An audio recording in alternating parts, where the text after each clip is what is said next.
Hi everyone, this is Heather. Thank you so much for joining me. Today I have a trio of cards for you, and I'm going to be using the same set of stamps with their coordinating dies to make each one.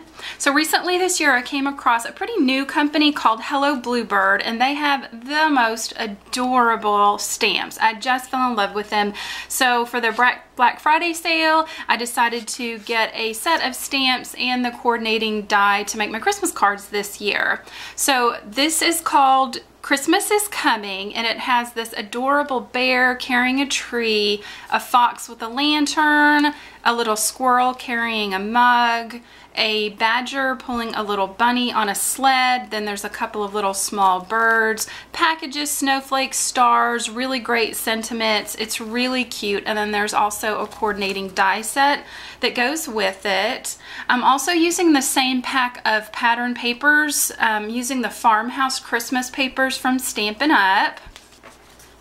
And I wanted to keep these cards pretty simple so that I could make multiples, but I also wanted to share a few different coloring mediums, so each one will have a different coloring technique on it. So let's go ahead and get started with this first card with the bear and the squirrel walking through the snow and the little bird flying with them. I've got a green cardstock base, just an 8.5 by 11 sheet of paper that I've cut and scored and folded. And then this is the pretty plaid paper that I'm using. And then also just a piece of cream paper. I decided not to go with white because the pattern paper has cream in it. So it's not going to be like a stark white, but I think that it blends in a little bit better with the pattern paper. So to begin with, off camera, I've gone ahead and taken a stitched hillside die, and this is from Lawn Fawn. And I've gone ahead and cut my little hillside, and this is the same width as my pattern paper, and my pattern paper has been cut to 5 1/4 by 4, so the hill is also 5 1/4 wide. And then also to save time, I've taken the stamps in my Memento ink and I've gone ahead and stamped all my little images out. So I've got the bear, one of the birds, the star for the top of the tree, and the squirrel. So I'm going to be using alcohol-based markers. So I'm using Stampin' Blends markers from Stampin' Up. So I'm going to be starting off with the bear, and I'm going to be using Smoky Slate Gray, and I'm going to be using the lightest color, and I'm just going to color the entire bear in, avoiding his scarf and the tree that he's carrying. So now that I have the entire body of my bear colored, I want to go in with the darker smoky slate and add some shading and shadowing around the edges, just to give him a little bit more dimension. So now that I've finished adding the darker color, I'm going to go back in with the lighter color and just blend those two together. So here's how my bear looks after I'm finished coloring in his body. So now I'm going to move on to the body of my squirrel, and I'm going to do the exact same thing. I'm going to take the light crumb cake marker and color in his whole little body. And now also with this same light brown, I'm going to color in the little band on his mug. And then just like with the bear, I'm going to go in with the dark crumb cake and add some shading and shadowing. And now again, just go over top of everything and just blend those two together. Again, just really simple, fast coloring, so I'm going to be able to sit down and make multiples of these pretty quickly. And now I'm going in with light cherry cobbler marker, and I'm going to color in my bear scarf. That nice red color. And then I'm going to do the top of my squirrel's hat, avoiding the brim and the pom-pom, and the same thing with my little bird. And now for my tree, I'm going to use bronze to color in the tree trunk. And now I'm going to take dark olive and go over those branches and add some green to those. Just kind of follow along the little sketch lines of the stamp there. Okay, so now that I have my tree finished, I'm going to color in the body of my bird, and I'm using Light Night of Navy. And I'm just using one color because he's so tiny. And now with the dark daffodil, I'm going to add a little bit of yellow to his feet and his beak, and to the top of the little star that goes on top of the tree. And then I'm also going to go back in with the light gray and do the bottom of the star. And I realized I forgot the little cup that my squirrel is holding, so I'm just going to color that in with the same red. So now that I'm finished with all of my coloring, I'm going to take some repositionable tape, and I'm going to tape my dies in place, and I'm going to run these through my die cutting machine. So I've run all my pieces through my die cut machine, and I realized I forgot to give my little critters some little pink cheeks. So I'm adding some with pink pirouette. And now with black memento ink, I'm going to stamp the Have Yourself a Merry Little Christmas words down in the lower right hand corner of the hill. And now I'm ready to put my card together. So just going to run some adhesive along the back of this pattern paper. So I'm going to center my pattern paper on my cardstock base and put a little adhesive on the back of my hill. I'm going to line that up with the edges of my pattern paper. And now on the back of all my little pieces, I'm going to put some foam tape. So I've removed the backing paper from all of my foam squares, and I'm just going to place my little critters on my card front. And on the star, I put the foam tape just kind of at the top so that it would fit right over the tip of the tree. So here's our first card finished. Let's go ahead and move on to the next one. For this next card, I'm going to be doing a watercoloring technique. It's a wet on wet technique, and I'm going to be using Arteza brush markers.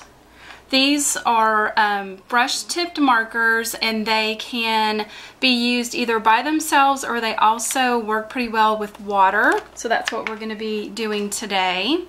And so I've just taken a blue piece of cardstock, just 8.5 by 11, cut, scored, and folded in half. And then I also have a piece of white cardstock that's been cut to 5 1/4 by 4. Another piece of pattern paper from that Farmhouse Christmas set from Stampin' Up. This has been cut to 5 by 3 3/8. And then I'm also using some watercolor paper. I'm using watercolor paper from Strathmore.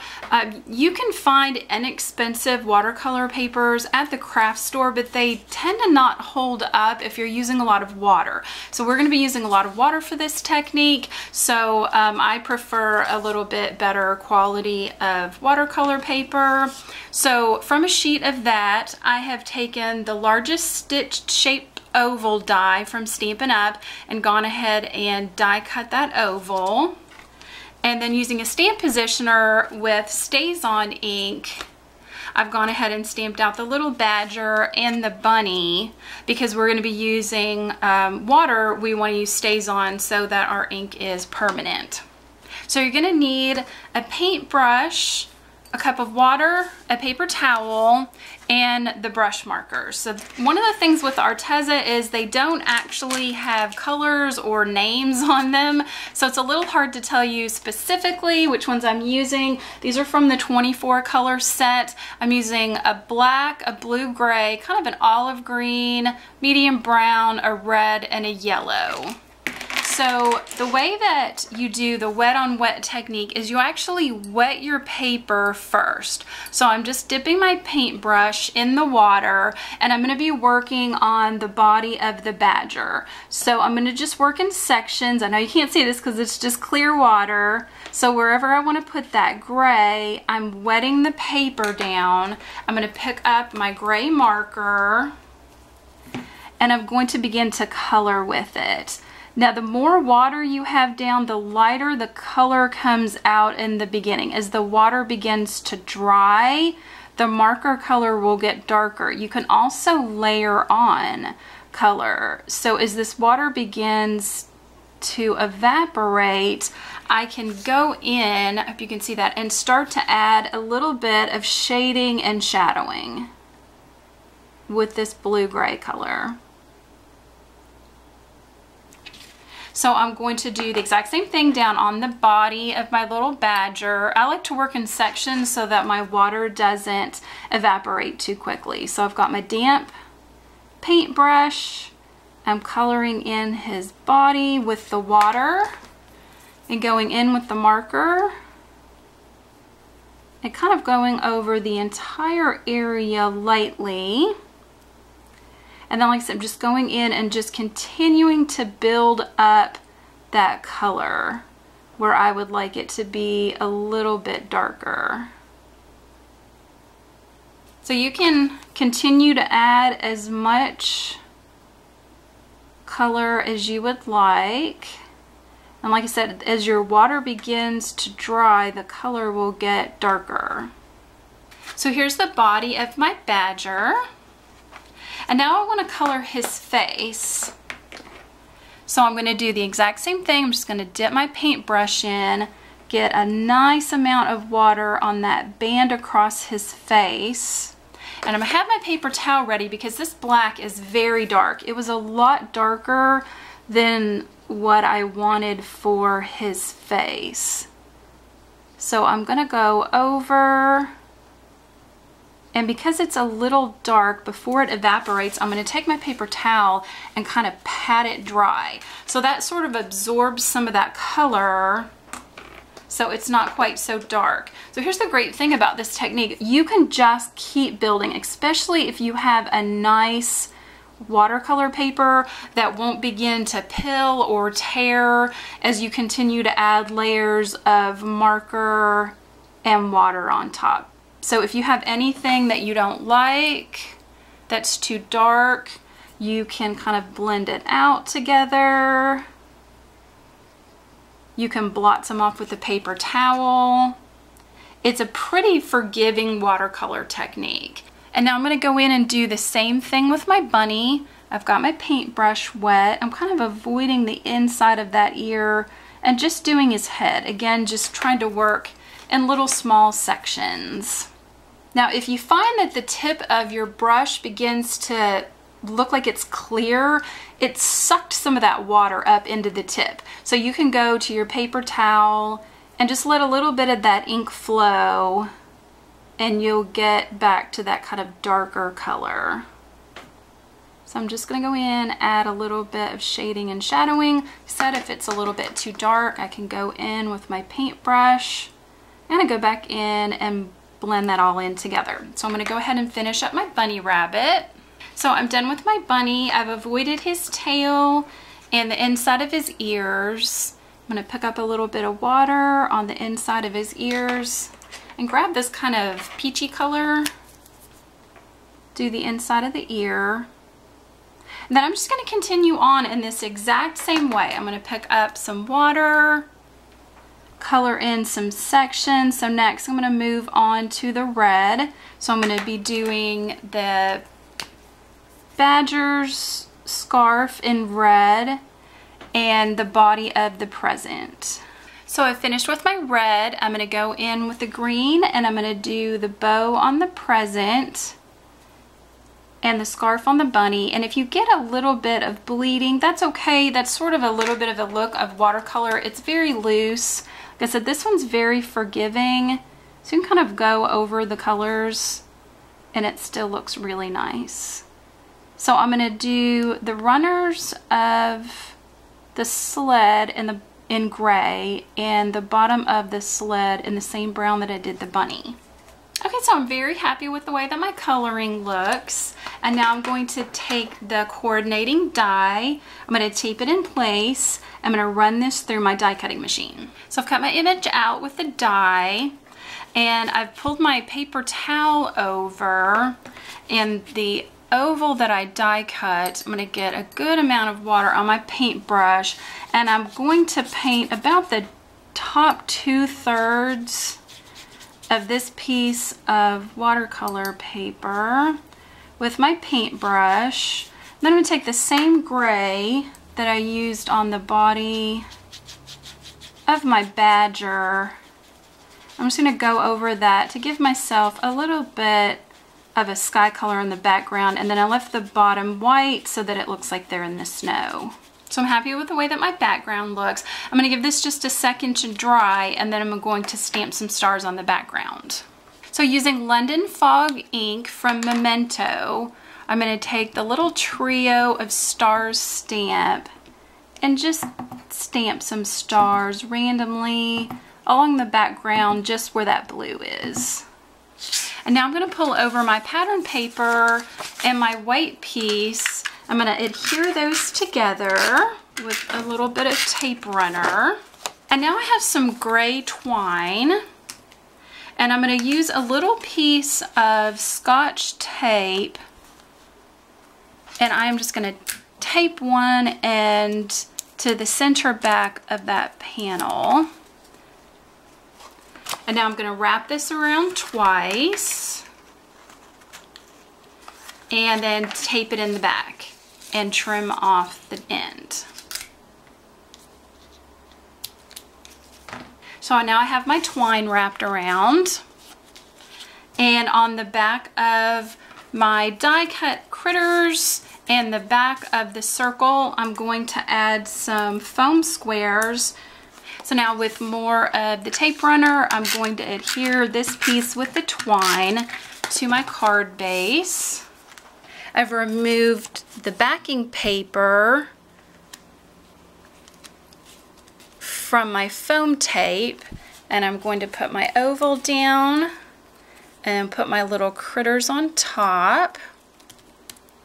And now I'm just going to grab some Memento black ink. And in the right-hand corner, I'm going to stamp "It's the Most Wonderful Time of the Year." And now I'm going to take another piece of the twine and I'm going to slip it under the pieces that I've wrapped around. And I'm just going to tie this in a bow. So I'm going to straighten my bow out a little bit, take my scissors and trim off the tails. And here is our second finished card. So this cute fox card is our last card, and I've taken a kind of a very light tan colored cardstock. Same thing, cut, scored, folded in half, 8.5 by 11. I also took a die that I believe is from Spellbinders. It's like a nice little label die, and from that same tan paper, I've die cut that shape. Then I have a nice plaid paper, and this has been cut to 4 3/4 by 3.5. And then to go behind it, some black cardstock that's been cut to 5 by 3 3/8.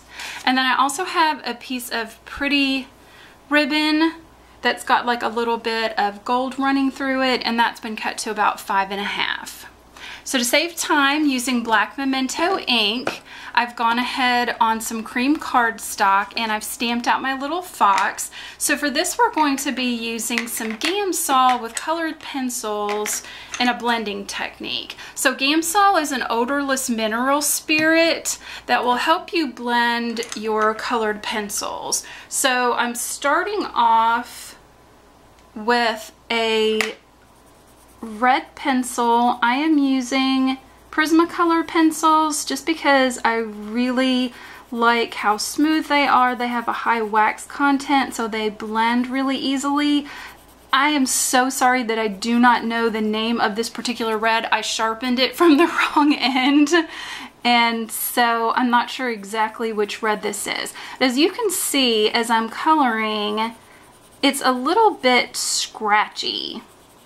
That's sort of the look of colored pencils, and that's totally fine. But if you would like to blend that out, you can use the Gamsol, which is available from Inky Antics, or you can also just pick up some odorless mineral spirit in the art supply section of your craft or art store. And this is a blending stump, and I've just touched the tip to the top of the bottle. And I'm just going to work in circles, and you can see, hopefully, how this blends and smooths that pencil out so it looks really nice and creamy. Isn't that great? So I'm going to go ahead and finish coloring in all the red of my fox.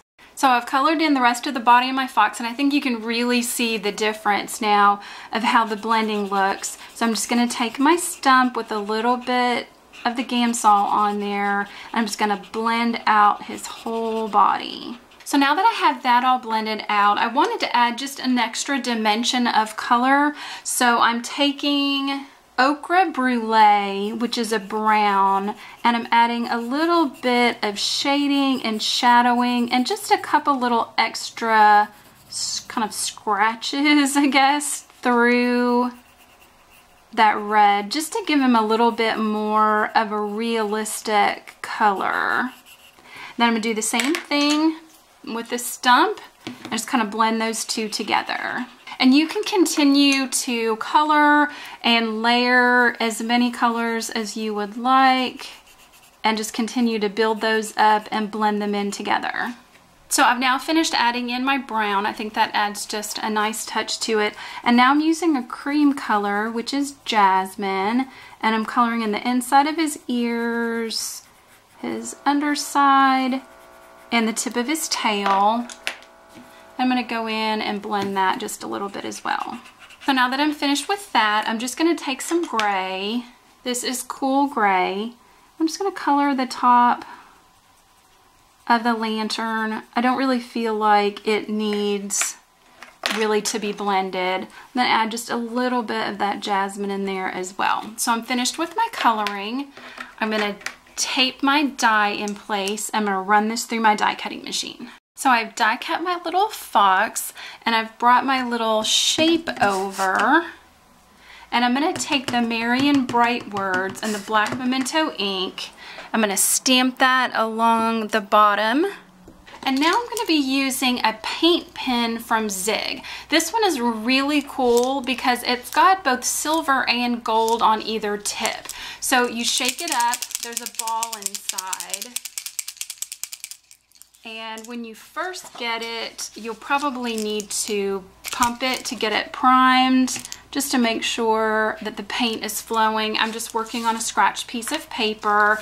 And in order to tie some of the gold in with that ribbon, I wanted to give it just a nice pretty gold edge. So I'm just going to slowly take my paint pen and just follow around the edge of that die cut shape. So it just gives that nice gold edge. So I've gone along the edges with that gold paint pen, and I've applied some foam tape to the back of the fox and the little tag shape.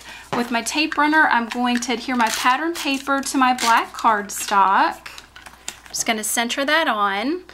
And now I'm going to take a piece of this ribbon. I'm going to bring over my regular Scotch tape, and I'm just going to wrap it around and just tape it in the back.